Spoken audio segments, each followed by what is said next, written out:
Tehran के अंदर जो है वो आपको हमारे फील्ड मार्शल नजर आते हैं, जो कि वाशिंगटन की तरफ से जो कोई पैगाम है वो वहां तक पहुंचा रहे हैं। और उनका खुद जाना ये पैगाम देने के लिए ये अपने वजूद में एक बहुत बड़ी जुर्रत और हौसले की दुरुस्त। तर्जुमानी बिल्कुल। करता है। तो मेरा एक स्टूडेंट ऑफ आईआर के तौर पर ना हमेशा से ये स्टांस रहा है कि ईरान जो है ना उसने हमेशा अपनी यूरेनियम की इनरिचमेंट को अमेरिका के साथ निगोसिएशन में एक लेवरेज के तौर पर इस्तेमाल करने के लिए ये मुद्दे को हमेशा सामने रखा है। शायद ईरान अपने दुरुस्त। वजूद के अंदर एटम बॉम्ब बनाना नहीं चाहता कि मैं एटम बॉम्ब बनाऊं, क्योंकि उसने एटम बॉम्ब बनाना होता तो 2014 में उसके पास 10,000 लेकिन केजी अपने दिफा के लिए इनरिच्ड वो यूरेनियम थी। एक all the principal advisers of Donald Trump वो अल्टीमेटली नेतन्याहू को भी उनसे भी इंस्ट्रक्शंस लेते हैं। देखें, जो सफारतकारी होती है ना वो किसी प्रोडक्ट का नाम नहीं है। सफारतकारी एक कॉन्टिन्यूस प्रोसेस का नाम होता है।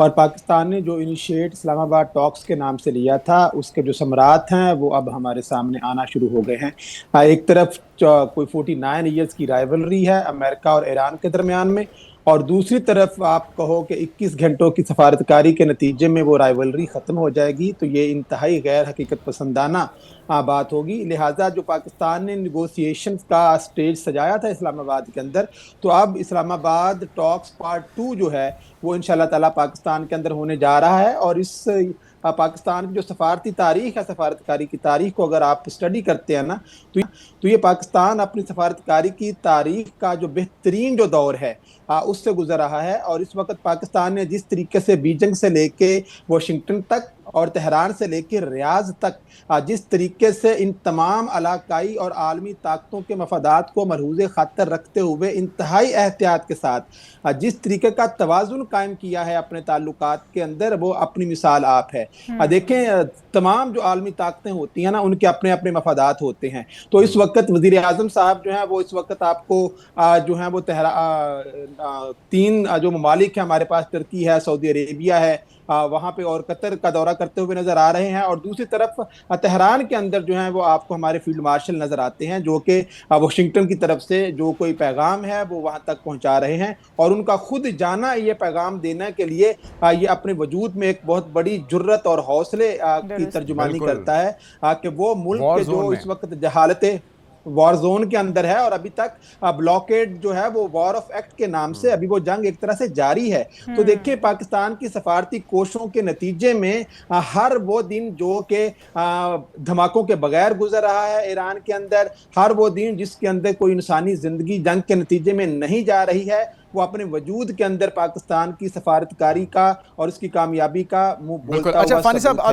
अभी जो पहला दौर था उससे दूसरे दौर में आपको क्या मुख्तलिफ होता दिखाई दे रहा है? क्योंकि एक चीज़ तो हमें बड़ा वाज़ेह इशारा मिल चुका कि डोनाल्ड ट्रंप मुमकिन तौर पे जो एग्रीमेंट होगा, जो सीज़ फायर या मुस्तकिल जंगबंदी का मुश्तरका मुआहिदा होगा, उसके ऊपर खुद दस्तखत करना पसंद करेंगे और वो उसको ओन भी करना चाहेंगे। और ज़राए मज़ा उन्होंने एक बार कह भी दिया कि अगर कुछ गलत होता है तो उसका इल्ज़ाम होगा जेडी वैंस पे, अगर सब अच्छा होता है तो उसका क्रेडिट मैं खुद लूँगा।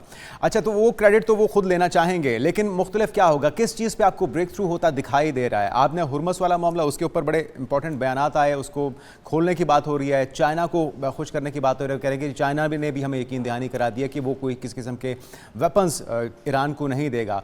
यूरेनियम की अफजूदगी के हवाले से भी अब कहा जा रहा है कि काफ़ी हद तक ईरान जो है आमादा हो चुका है उसकी अफजूदगी को ख़त्म करने पर, जो अफजूदा शुदा यूरेनियम है उसको तल्फ करने पर।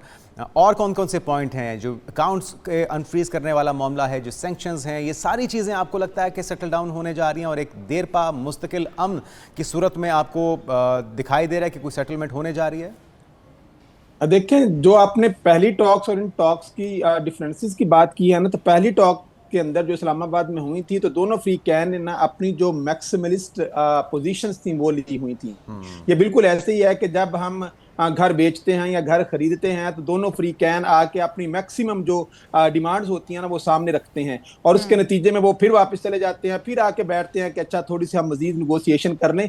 तो दूसरी दफा मिलना इस बात पे दलालत करता है कि दोनों फ्री कैन ने जो पहली टॉक्स के अंदर अपनी अपनी पोजीशंस रखी थी, तो दोनों फ्री कैन उन पोजीशंस के अंदर कहीं ना कहीं अपनी डिमांड्स को रिड्यूस या कम करने की तरफ आना चाह रहे हैं। और उनको ये लग रहा है कि ये रियलिस्टिक होगा कि हम अपनी डिमांड्स को थोड़ा सा मजीद जो लोअर लैडर है वहां तक ले आए। तो मेरा ये ख्याल है कि जो एटमी जब इनरिचमेंट की बात करते होती है, न्यूक्लियर इनरिचमेंट की, तो मेरा एक स्टूडेंट ऑफ आईआर के तौर पर ना हमेशा से ये स्टांस रहा है कि ईरान जो है ना उसने हमेशा अपनी यूरेनियम की इनरिचमेंट को अमेरिका के साथ निगोशिएशन में एक लेवरेज के तौर पर इस्तेमाल करने के लिए ये मुद्दे को हमेशा सामने रखा है।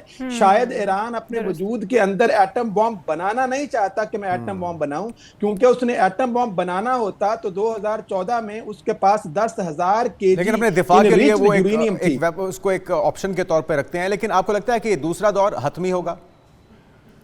देखिए, हतमी तो हम इंटरनेशनल रिलेशंस के अंदर आप कभी भी कुछ कह नहीं सकते हैं। हाँ, उसमें यह होगा कि हम मजीद बेहतरी की तरफ जाएंगे, मजीद अमन की तरफ ये सफर जो है ना वो आगे जारी रहेगा, क्योंकि जो इस वक्त नेतन्याहू जो है, क्योंकि उसके हाथ में स्टीयरिंग है।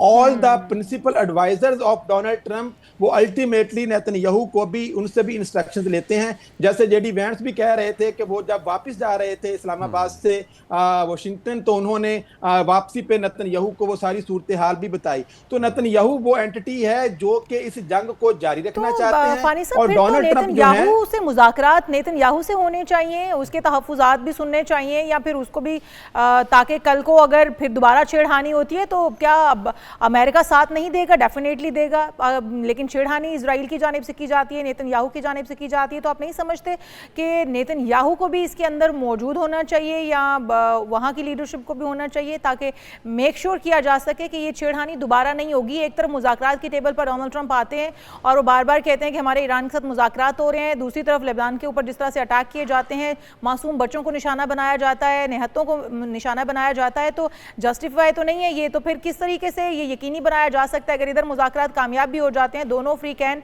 एक दूसरे की शराइत पर एग्री कर लेते हैं और मुज़ाकरात कामयाब होते हैं, जंगबंदी हो जाती है और कुछ ही देर के बाद दोबारा से शरारत होती है ईरान पर ना सही किसी और मुल्क पर, तो फिर उसका जिम्मेदार कौन होगा? देखिए, ये कहानी जो है ना ये आज की है नहीं है। 48 से लेके ऑनवर्ड न जाने कितने पीस अकॉर्ड जो हैं वो अरब ममालिक और इजराइल के दरमियान हो चुके हैं।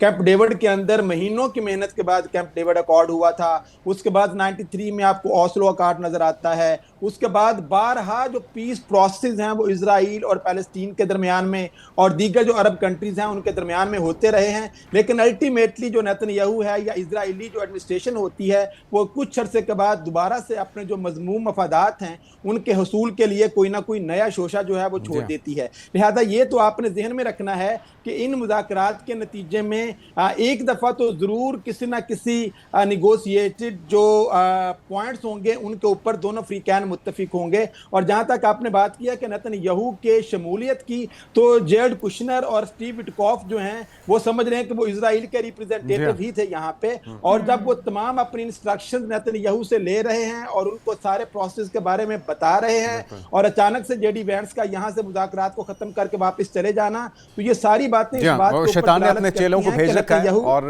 अगर बड़े शैतान से भी मुज़ाकरात करेंगे तो उसका नतीजा क्या निकलेगा वो अल्टीमेटली सभी जानते हैं। लेकिन पाकिस्तान का किरदार बहुत ही शानदार, बहुत ही ज़बरदस्त, अमन का दाई, और जो हमारा पड़ोसी चाहता था उसकी ख्वाहिश के बिल्कुल बरखिलाफ पाकिस्तान की कोशिशों को और पाकिस्तान की सलाहियतों की पूरी दुनिया इस वक्त मोतरफ है।